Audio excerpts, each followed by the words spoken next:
Hey, boys and girls, Miss Talton here. We're going to read a story today called Rain School. This is by James Rumford. Now, you might look at the title and think, Rain School, what does that necessarily mean? When you look at the pictures, you see some little boys and girls that are running, it looks like, and it's raining, and they have some books and things in their hands. It looks like one little girl even has a book on top of her head to keep her from getting wet. So this story is about the story of a school called Rain School. So we're going to read about a school that has to be rebuilt every year, and we're going to talk about why and what that looks like for them. And it has a lot to do with the weather. So we're going to look at this story. Before I get started, though, there's a couple of words you'll see in this story that you may not be familiar with. So I want to tell you about them before we start. The first one is Chad. Now, Chad could be a person's name, but in this story, it is a country that they live in. Like we live in the United States of America. That's our country. But their country is called Chad, so they do not live around here. There's another word that you may not understand, and it's sapling. A sapling means just a little bitty tiny tree that's trying to grow. It's not very big, and it's not very sturdy or strong, but it's just kind of a small little tree. Okay, so those are a couple of words that you may not know, but I wanted you to know before we start. Okay, here we go. In the country of Chad, it is the first day of school. The dry dirt road is filling up with children. Big brothers and big sisters are leading the way. So if you will look, you will see that none of the children have on shoes. It looks like some of their clothes may be too big or maybe too little. So they live in a country of Chad, and they do not have a lot of the luxurious things that we have, like shoes and things like that. So they live in a poor country. You can even see all of the animals that are walking around with them. So they're ready to go to school. Will they give us a notebook? Thomas asked. Will they give us a pencil? Will I learn to read like you? Stop asking so many questions and keep up, say the big brothers and sisters. So we know there's a little boy named Thomas, and he's walking with brothers and sisters, and he seems really excited. He's asking a lot of questions. Thomas arrives at the schoolyard, but there are no classrooms. There are no desks. It doesn't matter. There is a teacher. We will build our school, she says. This is the first lesson. Okay, so let's think about our school and let's compare a little bit. When we go to school, we see a big school, we see classrooms, we see hallways, we see desks, we see lots of things inside the classroom to play with and learn with, and we see teachers. But when they got there, all they see is a teacher, and she says, your first lesson is to build a school. What do you think you would do if I told you that on the first day of school? That would be a very hard job, and we might not know where to start. But it is a good lesson. Let's see what happens. Thomas learns to make mud bricks and dry them in the sun. So they're taking what materials they have. They don't have a lumber yard. They can't go to Lowe's or Marvin's or Farmtown and buy things. So what they're given is what God put on the earth. So they're making mud and they're making them into bricks and letting it dry in the sun so it will be hard. He learns to build mud walls and mud desks. It's pretty good. He gathers grass and saplings with the other children, and they make a roof. That's a good idea. You could make a roof out of that.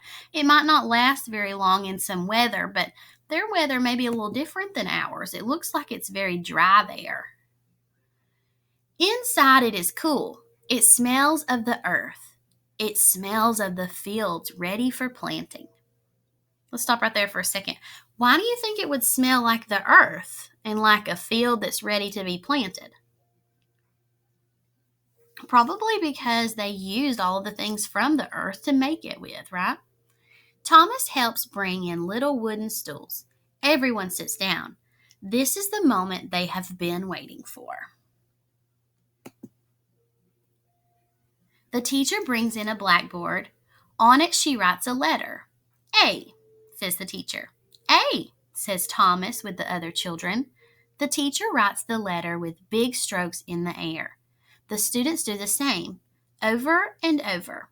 Wonderful, says the teacher. Okay, so we can sit and compare. Our school, we would do something similar to this, don't we? We would write some letters in the air.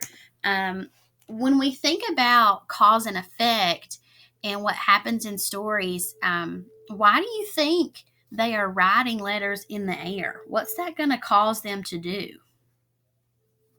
Yeah, it's going to help them kind of learn to write those letters. It gives them practice. They're eventually going to learn it. She hands out notebooks and pencils. Page 1, says the teacher. Thomas opens his notebook to the first page and holds his pencil ready and waiting. Now write the letter A. Beautiful, says the teacher as she looks at the student's work. So that sounds very similar to things we might do in our classroom. Every day, Thomas learns something new. Every day, the teacher cheers him and the other children on. Excellent job, she says. Perfect, my learning friends. So right there, it looks like they're studying some maps.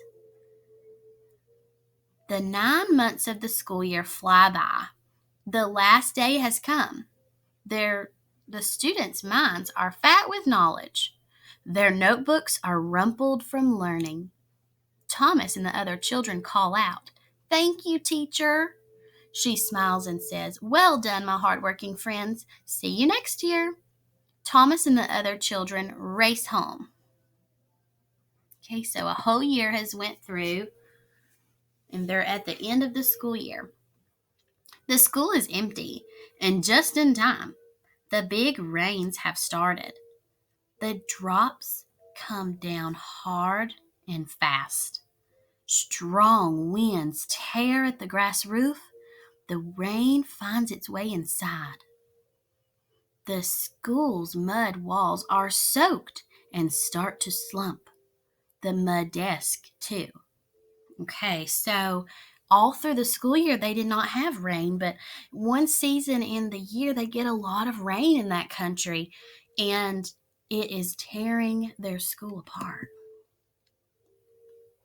Slowly, the school disappears until there's almost nothing left. It doesn't matter. The letters have been learned and the knowledge taken away by the children. So the school is not what's important, it's what you do at school that's most important. Come September, school will start over. Thomas will be the big brother then, leading the children on their first day of school. They will all stand in front of their smiling teachers, ready to build their school again. All right, so let's think about this story here for a few minutes. This story is a realistic fiction story. This is a made-up story, but it could really happen, and there are schools and countries like this that this does happen to them. Let's think about cause and effect for a second. The cause is why something happens, and the effect is what actually happens. So we can think about it throughout the story. It was very early in the story, Thomas helped build the school. Well, the effect to that is that he learns to make lots of things like the mud bricks and the walls and the desk from the mud. One of the effects, something that happened in the story, was that children learned the letters of the alphabet. What caused them to do that? Well, they were writing the letters in the air, and then they practiced on their pencils and their notebooks. So something else that happened was the mud walls started to get soaked and they started to slump. So what caused that to happen? Yeah, it started raining really, really heavily, right? And the last thing, well, the school was disappearing, and it was disappearing because the rain and the wind was tearing it down because they had used the materials that they had from the earth to build it. And of course, mud is not going to last very long in a rainstorm. It's going to just get wet and start to slump and start to melt away. And that dirt that they had made, that thick dirt brick, it just turns into slushy mud. So, and at the end, the children had to build the school again because the school starts again in September. So, luckily that they do not get rain throughout the year, and that school will last them a good 9 months to have their school year, and then they have to rebuild it during the school.